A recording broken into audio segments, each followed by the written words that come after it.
Jonah and the whale. There's probably no other story in the Bible more twisted and turned like this one.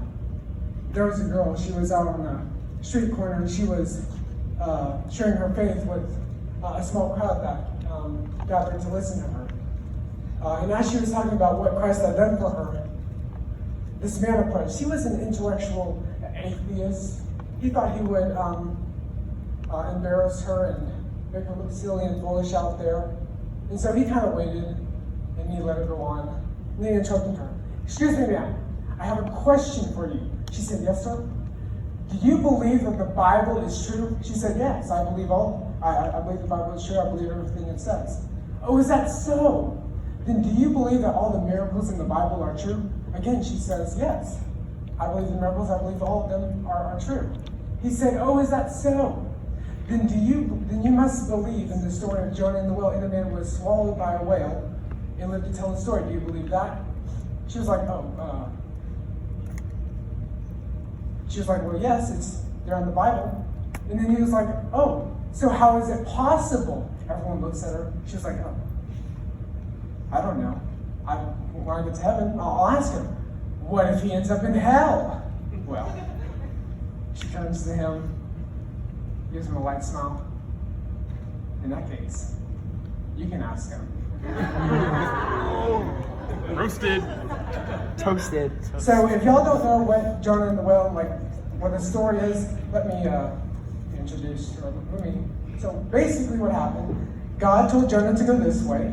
He was like, no, I'm gonna go this way instead. And he was like, all right, disobey me. So he sends this huge storm over to where Jonah is, because he's like on a boat with a bunch of sailors. And they're like running around, what's going on? Why is this storm coming down upon us?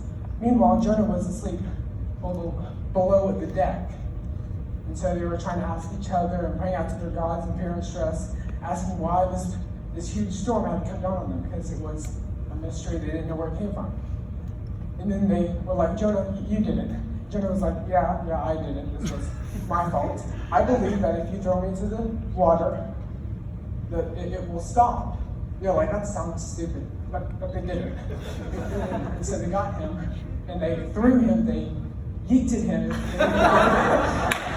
And so, they threw him into the water, and I can just see him hitting the water and just like falling. You know, there's lack of courage. He's scared. Like, this was pretty terrifying for him. But God wanted this huge whale, this massive beast, to swallow Jonah whole. And he was in this beast for 3 days and 3 nights. And as Jonah was in there, there wasn't a lot of space to walk around. It wasn't somewhere where you could live. There wasn't a lot of space. It wasn't spacious. And so you can imagine that he was crammed. He was somewhere curled up in a ball. And so in that position, there was a lack of courage. There were thoughts of fear, thoughts of anxiety, depression, isolation. There was a lot in that moment. And I look at that and I'm like, haven't I been in that position? Haven't I felt like I've been curled up in a ball somewhere because something happened to me, or I'm just in my wilderness? Amen. Yeah. That whale was Jonah's wilderness. Yeah. And I'm like, I have a whale. I have one of those. It's not a pet, but I have one of those. Pretty cool. And I believe that we all have whales. You have a whale, you have a whale, you have a whale. I have a whale. You have a whale. You in the back, you have a whale. And this whale, you shouldn't be friends with it. It's not friendly. You don't want to be friends with your sorrows, your problems, your addictions. You don't be friends with that. Yeah. And so, some of you, your whales have swallowed you. And I have one verse for you. Psalms 27, verse 1. For God is my light and my salvation. Yeah. Amen.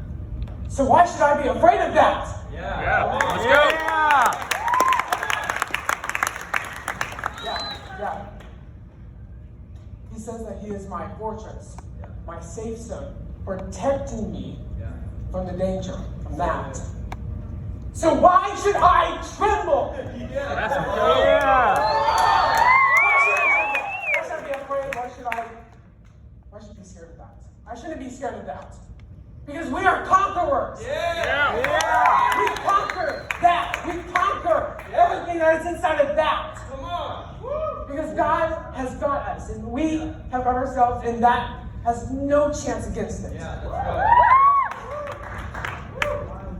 If God is that, if God is what he says he is, this has no chance of survival. No chance. Courage. Cameron. Not the absence of fear. Stop up here. It is the conquest of it. Let me say that again. Courage is not the absence of fear.